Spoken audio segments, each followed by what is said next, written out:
દિલ્હીના જંતર મંતરથી હજારો વિદ્યાર્થીઓ એક દિશા તરફ એટલે કે સંસદ તરફ કૂચ કરી રહ્યા છે અને એ શાંતિપૂર્ણ કૂચની વચ્ચે એક દ્રશ્ય આવે છે કે જેમાં પોલીસ સાથે બબાલ થાય છે। પોલીસે ચારેય બાજુ બેરિકેડ લગાવી દીધા છે। સંસદના સત્રનો આજે પહેલો દિવસ છે। દિલ્હી રણ મેદાન બન્યું છે અને વિદ્યાર્થીઓને જ્યારે રોકવાનો પ્રયત્ન કરવામાં આવ્યો ત્યારે વિદ્યાર્થીઓ આક્રમક બન્યા।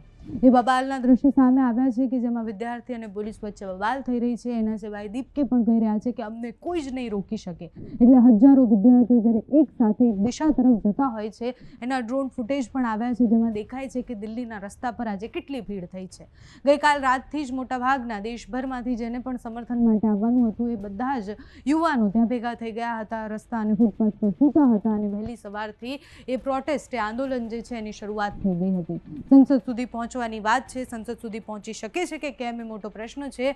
દિલ્હી પોલીસે એક પોસ્ટ કરી સોશિયલ મીડિયા પર જેમાં લખવામાં આવ્યું કે એવા યુમર્સ ફેલાય છે એટલે એવી ખોટી વાત ફેલાઈ રહી છે કે પ્રોટેસ્ટ જે કરી રહ્યા છે અને પોલીસ વચ્ચે બબાલ થઈ રહી છે પણ એવું કશું જ નથી। દ્રશ્યમાં દેખાય છે કે પોલીસ અને પ્રોટેસ્ટ જે કરવા આવ્યા છે એમની વચ્ચે બબાલ થઈ રહી છે કારણ કે એમને મંજૂરી નથી મળી। એ જે કૂચ કરવાના છે એ જે એલાન કર્યું હતું કે ચલો સંસદ એની માટે મંજૂરી નથી મળી કારણ કે આજે સંસદનો પહેલો દિવસ છે। મંજૂરી ન મળતા વહેલી સવારથી જ ચારે બાજુ બેરિકેડ લગાવી દેવામાં આવ્યા છે। પોલીસ ફોર્સ તૈનાત છે અને એ યુવાનો આગળ ન વધી શકે એનો પ્રયત્ન થઈ રહ્યો છે। યુવાનો આ વખતે આક્રમક છે અને બેરિકેડ તોડી અને પછી આગળ વધી રહ્યા છે। ત્યાંથી જે દ્રશ્ય સામે આવ્યા છે એમાં દેખાય છે કે એક સાથે જ્યારે 10,000થી વધારે યુવાનો ભેગા થાય ત્યારે શું થાય છે। સોનમ વાંગચુક આખા આંદોલનના કેન્દ્રમાં રહ્યા છે, અત્યારે હોસ્પિટલમાં છે। એમણે જ સૌથી પહેલાં એલાન કર્યું હતું કે ચલો સંસદ માર્ચ કરવાની છે, શાંતિપૂર્ણ માર્ચ કરવાની છે અને કોઈ જ હોબાળો નથી કરવાનો। અત્યાર સુધીમાં 20-22 દિવસથી ચાલતું આ જે આંદોલન છે એ હવે એ સમય પર પહોંચ્યું છે કે આંદોલનની દિશા કોઈ પણ તરફ જઈ શકે છે એટલે વધારે આક્રમક પણ થઈ શકે છે અને સરકાર જો વાતચીત કરે છે તો અહીંયા પૂર્ણ પણ થઈ શકે છે। જેટલા લોકો ભૂખ હડતાલ કરી રહ્યા હતા એમાંથી 3 જે વિદ્યાર્થીઓ હતા એમણે પોતાની ભૂખ હડતાલ તોડી પણ દીધી છે। રસ્તા પર દિલ્હીના બધા જ વિદ્યાર્થીઓ દોડતા હોય વરસાદની વચ્ચે એ પોતાના હક માટે નારા લગાવતા હોય અને ત્યાં જંતર મંતર પર જેટલા લોકો ભેગા થયા છે એ સવાલ પૂછી રહ્યા છે એ શિક્ષણ વ્યવસ્થા પર, એ સવાલ પૂછી રહ્યા છે દેશમાં વિદ્યાર્થીઓ જે રીતના એમના મૃત્યુ થઈ રહ્યા છે એટલે પેપર લીક થાય અને પછી 8-9 જેટલા વિદ્યાર્થીઓને એવું લાગે કે હવે જીવનમાં કશું બાકી નથી રહ્યું। એમના પરિવારથી લઈને અત્યારે જે જંતર મંતર પર 20 દિવસથી થઈ રહ્યું છે એ હવે રસ્તા પર દેખાઈ રહ્યું છે।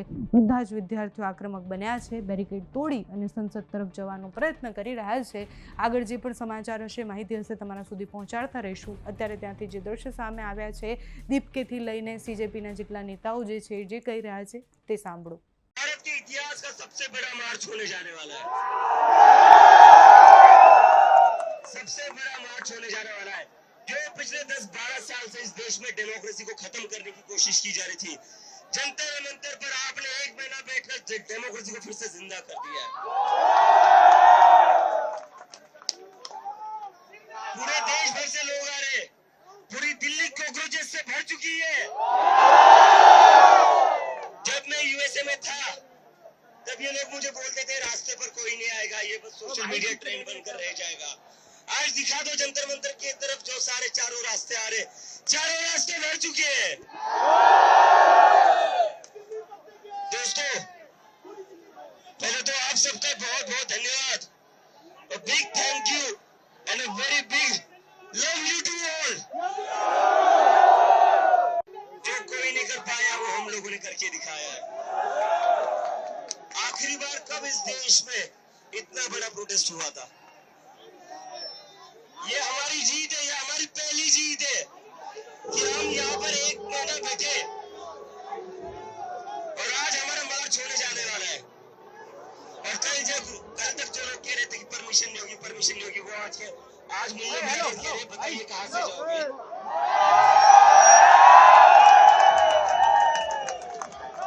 हमारे साथ इस देश का संविधान है, हमारे साथ डॉक्टर बाबा साहेब अम्बेडकर है, हमारे साथ महात्मा गांधी है। हमें अपनी आवाज रखने से कोई नहीं रोक सकता क्योंकि हम संविधान के रास्ते पर चलेंगे। ये संविधान हमें हक देता है, अन्याय के खिलाफ लड़ेगा।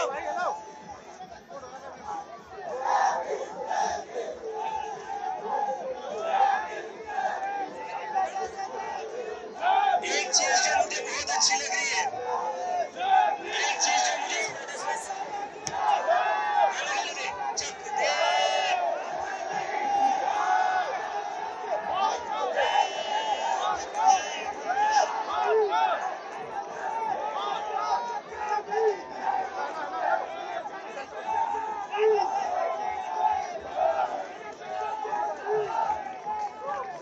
last communication we had, his health continues to be stable.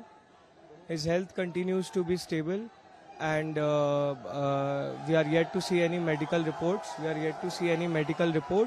But his health continues to be stable. The plan for now, as of now, is a peaceful march to the parliament. We are so proud of everyone who has reached Jantar Mantar. We know a lot of them are not able to reach the site. We request everyone to stay calm, stay peaceful. We have been peaceful for last 30 days and let's continue to do so.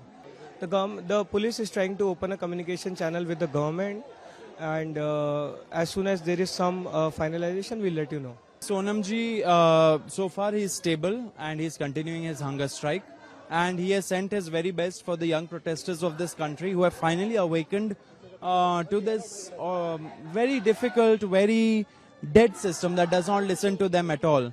So here a peaceful march will happen very soon. Peaceful protesters have been gathered here for the past 30 days and we have shown the way how to do a peaceful protest and put our points forward. See, the administration is trying to open talks with the government. We have been asking for a talk from day one. They have come very late, but we have opened our hearts and we have said that we are willing to talk to them. And let's see where it goes. There's been no clarity from their side as of now. The ball is in their court.